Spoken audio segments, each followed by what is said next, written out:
Good morning class, welcome in social science class. Dear students, today in our social science class we are going to discuss a chapter from our book Social and Political Life, chapter number 5, Women Change the World. This chapter we have started this in our previous class. Today's topics are Story of Ruqayya Sakhawat Hussain, Schooling and Education Today.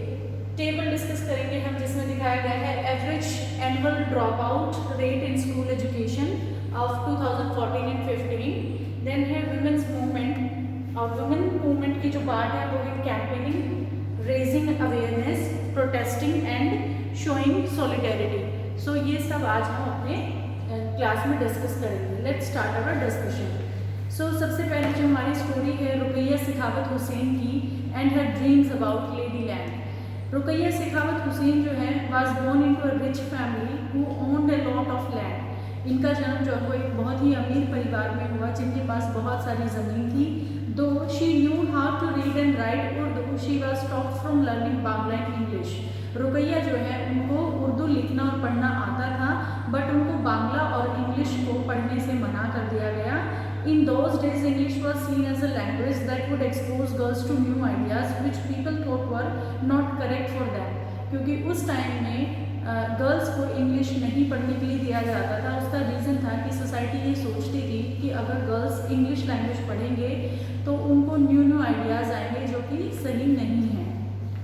Therefore, it was mostly boys who were taught English. Ruqayya learned to read and write Bangla and English with the support of her elder brother and elder sister. So Rukaiya जो है उसने अपने बड़े भाई और बहन की help से इंग्लिश और बांग्ला को पढ़ना और लिखना सीख लिया था, जबकि उस टाइम में सिर्फ बॉयज़ को ही इंग्लिश पढ़ने को दी जाती थी. She went on to become a writer. She went a remarkable story titled Sultana's dream in 1905 to practice her English skill when she was nearly 25 years old. So Rukaiya ने क्या किया, 1905 में एक स्टोरी लिखी जिसका नाम था सुल्ताना ड्रीम, क्योंकि ये उस टाइम पे अपनी इंग्लिश को लिखने और अपने आप ये ऑथर बनना चाहती थी, राइटर बनना चाहती थी. सो इसीलिए ये इंग्लिश की प्रैक्टिस कर रही थी. तो इन्होंने एक स्टोरी लिखी जिसका टाइटल था Sultana dream.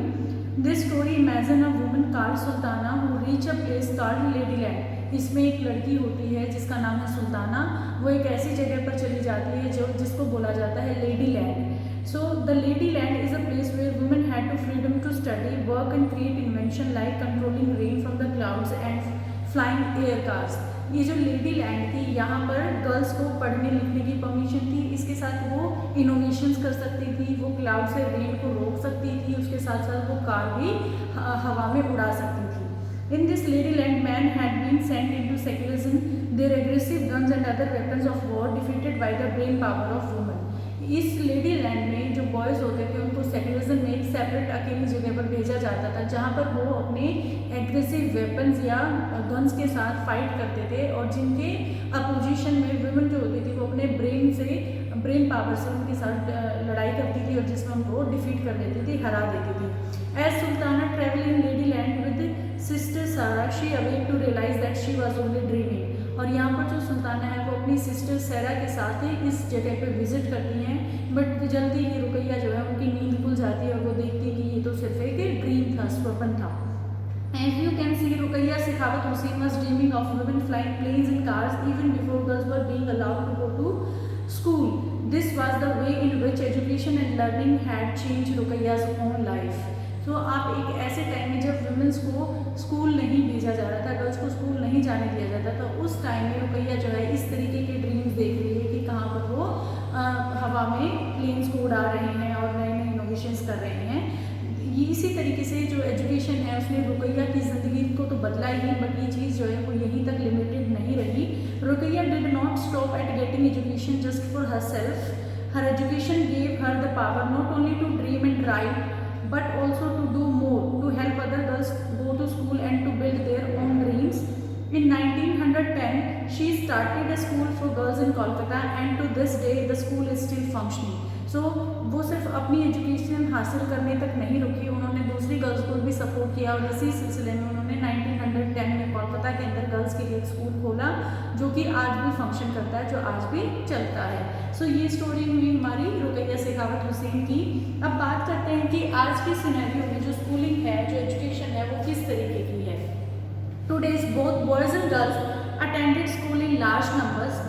as well as we will see, there still remain differences between the education of boys and girls. India has a census every 10 years. आज हम देखते हैं कि बहुत सारी संख्या में बॉयज़ और गर्ल्स जो हैं वो स्कूल जाते हैं. सो आज भी क्या है, एक डिफरेंस देखने को मिलता है. अगर हम बात करें सेंसस की, तो सेंसस क्या होता है, हर 10 ईयर्स में, एवरी 10 ईयर्स में इंडियन गवर्नमेंट जो है वो ये काउंटिंग करवाती है कि कितनी पॉपुलेशन उसके देश के अंदर है. यहाँ पर बात सिर्फ पॉपुलेशन की नहीं है, वो सिर्फ मेयरली पॉपुलेशन को काउंट नहीं करवाती, उनकी ज़िंदगी को इन्फ्लुएंस करने वाली बाकी चीज़ों को भी यहाँ पर देखा जाता है, जैसे कि their age, schooling, what work they do and so on, कि कितने लोग जो हैं वो स्कूल जाते हैं, कितने नहीं जाते हैं, कौन से वो काम करते हैं, क्या लाइफ स्टेटस है, ये सारी चीज़ें जो है सेंसस में काउंट की जाती हैं. We use this information to measure many things like the number of literate people and the ratio of man and women. इसके साथ साथ सेंसस में हम काउंट करते हैं कि कितने मैन और women जो है वो एजुकेटेड हैं, उनका क्या रेशियो है. According to the 1961 census, about 40% of all boys and men compared to just 15% of all girls and women. अगर हम बात करें 1961 के सेंसस की, तो उस टाइम में 40% पीपल जो थे, मैन और बॉयज़ जो थे वो एजुकेटेड थे, और उनके कंपैरिजन में विमेन जो है, गर्ल्स जो है वो सिर्फ 15% थी. और एक बात हमें यहाँ पर बहुत ध्यान देने वाली कि सेंसस में लिटरेट किसको माना जाता है. 7 years old and above were literate, that is they could at least write their names. But अब ये जो है ये स्टेटमेंट चेंज हो चुकी है, और अब इसमें बोला जाता है कि 7 years और उससे अबव जो है, जिसको रीडिंग, राइटिंग और अंडरस्टैंडिंग होनी चाहिए, उसको लिटरेट माना जाता है. In the most recent census of 2011, these figures have grown to 82% of boys and men and 65% of girls and women. देखिए डेवलपमेंट कितना हुआ है कि अभी का जो रिसेंट सेंसस है वो 2011 का है, और इसके बाद 10 years के बाद 2021 में सेंसस की काउंटिंग होगी. सो 2011 को जो डाटा है उसमें 82% बॉयज़ और मैन्स जो है वो एजुकेटेड हैं, और उनके कंपैरिजन में वुमेन्स जो है वो 65% एजुकेटेड है. This means that the proportion of both man and women who are now able to read and have to at least some amount of schooling has increased. But as you can also see the percentage of the male group is still higher than the female group. ये बिल्कुल short है कि भाई education जो है, literacy जो है, उसका परसेंटेज बढ़ा है, बट ये भी बात श्योर है कि मेजर्स जो है, डिफरेंसेस जो है वो अभी भी स्टेबल है, कि वुमेन्स जो है वो अभी भी कम लिटरेट है एज कम्पेयर टू मेल. यहाँ पर अब हम बात करते हैं अपने नेक्स्ट टॉपिक की, जिसमें एक टेबल दी गई है, जिसमें हम average annual drop out rate देखेंगे कि कितने % बच्चे जो हैं हर साल स्कूल को छोड़ देते हैं. अब हमारी बुक के अंदर ये टेबल दी गई है, और इस टेबल के डाटा को हम ठीक से पढ़ेंगे. यहाँ पर कैटेगरी वाइज डिवाइड किया गया है टेबल्स में. बॉयज़ एंड गर्ल्स जो हैं वो सभी के बारे में बात की गई है, और यहाँ पर ST शेड्यूल कास्ट, और यहाँ पर SC ST शेड्यूल ट्राइब्स. सो यहाँ पर अगर हम टोटल की बात करें तो प्राइमरी क्लास में 1 to 5 में 4.3% बॉयज़ जो है वो स्कूल छोड़ देते हैं, गर्ल्स जो है वो 3.8 गर्ल्स जो है वो छोड़ देते हैं. तो टोटल डाटा जो है वो 4.13 है. अगर हम बात करें अपर प्राइमरी की तो वो 4.3 है, और सेकेंडरी क्लास में 17.6 जो है बच्चे पढ़ाई करना छोड़ देते हैं. और यही डाटा अगर हम बात करें शेड्यूल कास्ट का तो 4.46 बॉयज़ टोटल जो है प्राइमरी लेवल पर, देन सेकेंडरी लेवल पर 5.51, एंड देन हायर क्लास में सेकेंडरी में यहाँ पर 19.36 है. अब बात करते हैं हम ST की. सो ST में प्राइमरी में 6.93, सेकेंडरी में 8.59, और अपर प्राइमरी में 8.59, और सेकेंडरी में 24.68% जो है वो ड्रॉप आउट हो जाते हैं, स्कूल को छोड़ देते हैं एजुकेशन को बीच में ही. So you have probably noticed in the above table that SC and ST girls leave school at a rate that is higher than the category of all girls. So यहाँ पे हमने देख लिया कि SC और ST में जो girls की नंबर्स है स्कूल ड्रॉप आउट करने की वो ज़्यादा है as compared to all caste. यहाँ पर SC जो है वो दलित, और ST जो है वो आदिवासी शेड्यूल ट्राइब्स जो है वो आदिवासी बैकग्राउंड्स को शो करता है. So the 2011 census are found that Muslim girls are less likely than the SC and ST girls to complete primary school. और 2011 का जो डाटा है वो हमें बताता है कि मुस्लिम गर्ल्स जो हैं वो SC और ST के कंपैरिजन और भी ज़्यादा कम संख्या में हैं, मतलब जो स्कूल अटेंड करती है, मतलब ज़्यादातर संख्या जो उनकी वो स्कूल से ड्रॉप आउट हो जाती है। While a Muslim girl is likely to stay in school for around 3 years, और जबकि जो दूसरी कम्युनिटीज़ हैं उसमें 4 years तक स्कूल में रहते हैं। दैट मीन्स मुस्लिम गर्ल्स जो हैं वो अपनी लाइफ में सिर्फ 3 साल स्कूल अटेंड करती हैं, जबकि जो बाकी की कम्युनिटीज़ हैं उसमें गर्ल्स 4 years अटेंड करती हैं। There are several reasons why children from Dalit, Adivasi and Muslim communities leave school. In many parts of country, especially in rural and the poor areas, there may not even be proper schools, nor teachers who teach on a regular basis. If a school is not close to people's home and there is no transport like buses or vans, parents may not be willing to send their girls to school. So reason कुछ भी हो सकते हैं, जैसे कि school का अच्छा नहीं होना, या फिर स्कूल के अंदर टीचर्स का नहीं होना, या फिर स्कूल का दूर होना जिसमें पेरेंट्स से हेजिटेट करते हैं दूर अपने बच्चों को, जिसमें गर्ल्स जो उनको दूर भेजना पसंद नहीं करते। तो रीजंस बहुत सारे हैं। Many families are too poor and unable to bear the cost of education of all children. Poverty भी एक मेन रीज़न है, जिसमें एक पुअर फैमिली है उसमें सभी बच्चों की जो एजुकेशन की कॉस्ट है वो अफोर्ड नहीं कर सकते। तो ऐसी सिचुएशन में गर्ल्स को कॉम्प्रोमाइज़ करने के लिए बोल दिया जाता है और बॉयज़ को स्कूल भेजा जाता है। So they are discriminated against by their teachers and classmates, but just like the Om Prakash Valmiki. Girls के साथ डिस्क्रिमिनेशन क्लास के अंदर, स्कूल के अंदर भी होता है, जैसे कि हमने अपने फर्स्ट लेसन की स्टोरी में भी पढ़ा था, जिसमें ओम प्रकाश जो है वो स्कूल साफ करते रहते हैं और बाकी सब जो है वो एजुकेशन हासिल कर रहे होते हैं। तो दलित और जो मुस्लिम गर्ल्स या फिर ST गर्ल्स हैं उनके साथ इस तरीके का डिस्क्रिमिनेशन स्कूल के अंदर भी होता है। तो ये भी एक मेन रीज़न है उनके स्कूल को ड्रॉप आउट होने का। अब हम बात करते हैं इन सारी प्रॉब्लम्स का जो सोल्यूशन है उसमें है कि विमेंस के लिए इक्वालिटी हासिल करने के लिए उन्होंने जो स्ट्रगल्स किए थे उसके बारे में हम पढ़ेंगे। विमेंस के मूवमेंट के बारे में, जो विमेंस ने मूवमेंट चलाए हैं अपनी पोजीशन को, अपने स्टेटस को सोसाइटी में ठीक करने के लिए। Women and girls now have the right to study and go to school.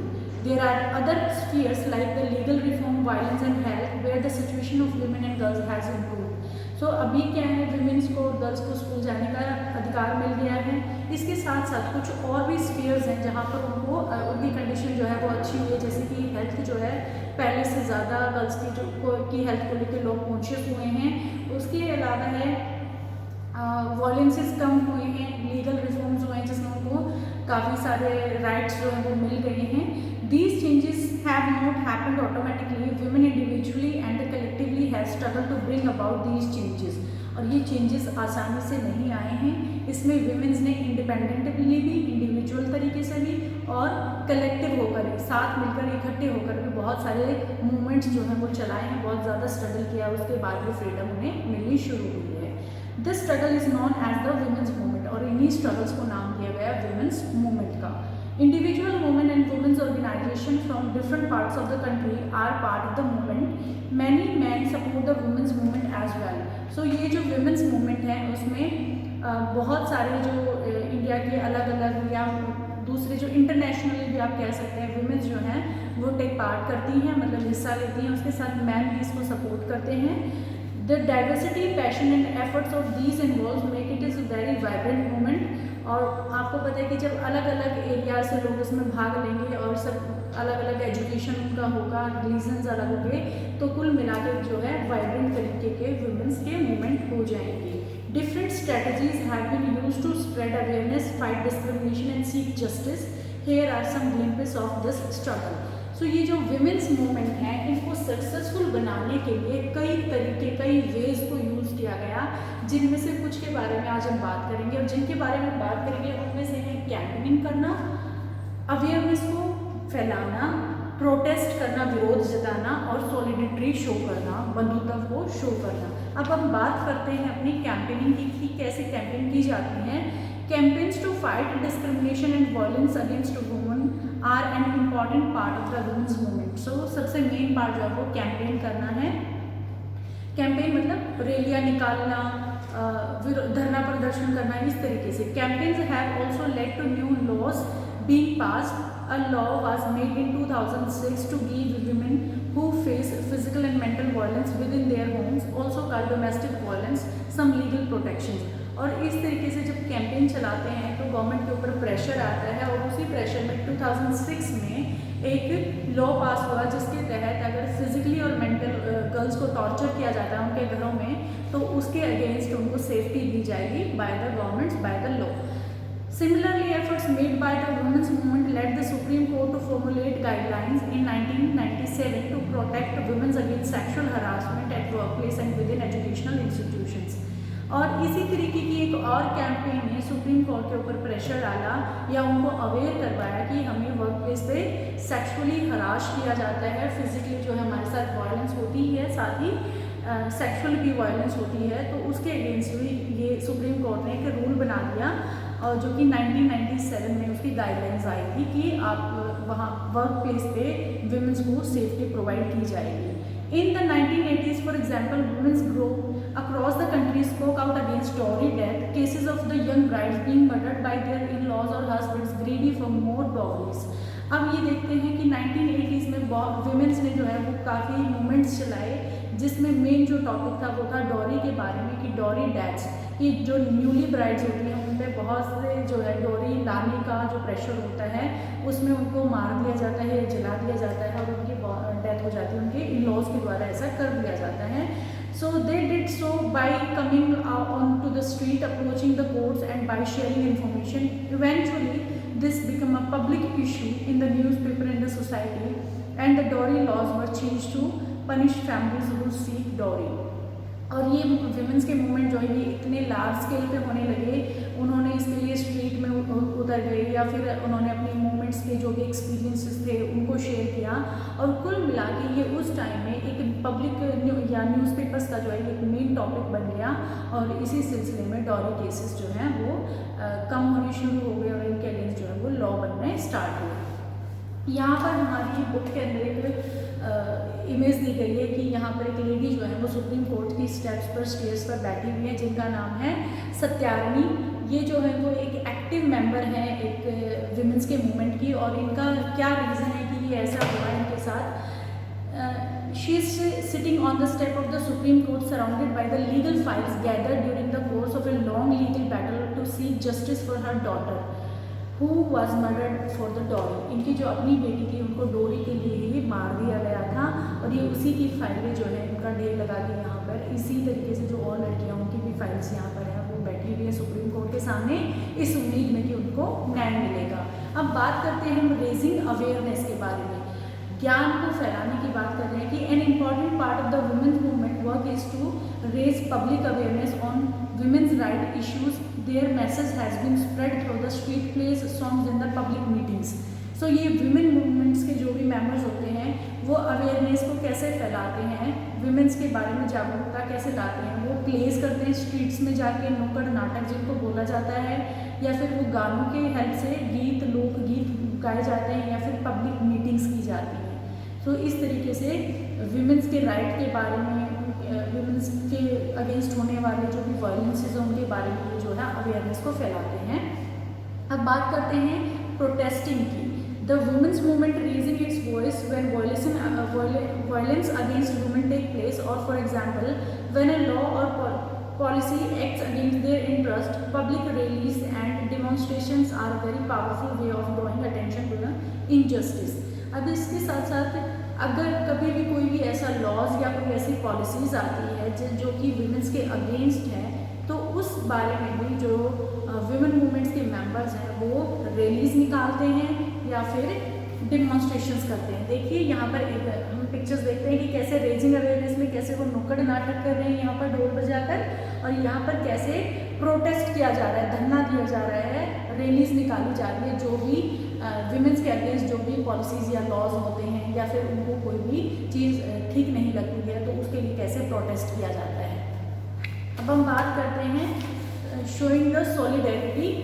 The डेरिटी का मतलब, सॉलिडेरिटी का मतलब होता है बंधुता, भाईचारा। So the women's movement is also about showing the solidarity with other women's and causes. अब यहाँ पर हम बात करते हैं कि जो विमेन के मूवमेंट्स होते हैं उसमें लेडीज़ जो हैं वो अलग अलग कंट्रीज़ की भी एक दूसरे के साथ बंधुता और भाईचारा दिखाने के लिए क्या करते हैं, यहाँ पर 8 मार्च का यहाँ पर एग्जाम्पल दिया गया है कि 8 मार्च को इंटरनेशनल वुमेंस डे जो है वो सेलिब्रेट किया जाता है। Women all over the world came together in celebrate and renew their struggles. So यहाँ पर 8 मार्च को जगह जगह पे विमेन जो है वो इकट्ठी होती हैं और एक दूसरे के साथ बंधुत्व की फीलिंग को शो करती हैं और इसके साथ साथ अपने स्ट्रगल्स को रिन्यू करती हैं, आइडियाज़ को शेयर करती हैं। यहाँ पर एक और एग्जाम्पल दिया गया है बाघा बॉर्डर का, जहाँ पर पाकिस्तान की जो विमेंस हैं और इंडियन जो विमेंस हैं वहाँ पर इकट्ठा होती हैं और कैसे वो उन्होंने कैंडल्स को अपहोल्ड किया है और उसके साथ वो अपने भाईचारे की फीलिंग को दिखा रही हैं। सो इस तरीके से ये मेन पॉइंट जो है वो विमेंस मूवमेंट अपने उसमें यूज़ करती हैं जिससे वो उसको सक्सेसफुल बनाने में सक्सेसफुल होती हैं।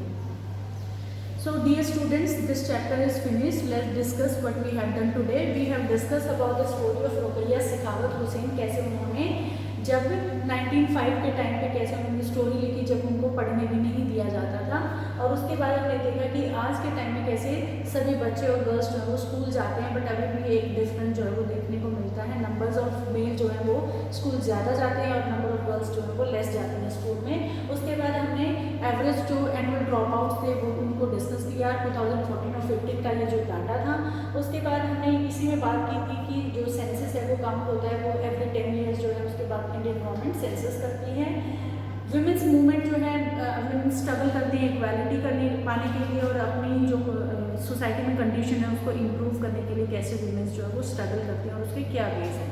So dear students, we will meet soon with a new topic in our next class. Till then, stay happy, keep blessed, do hard work. Thank you.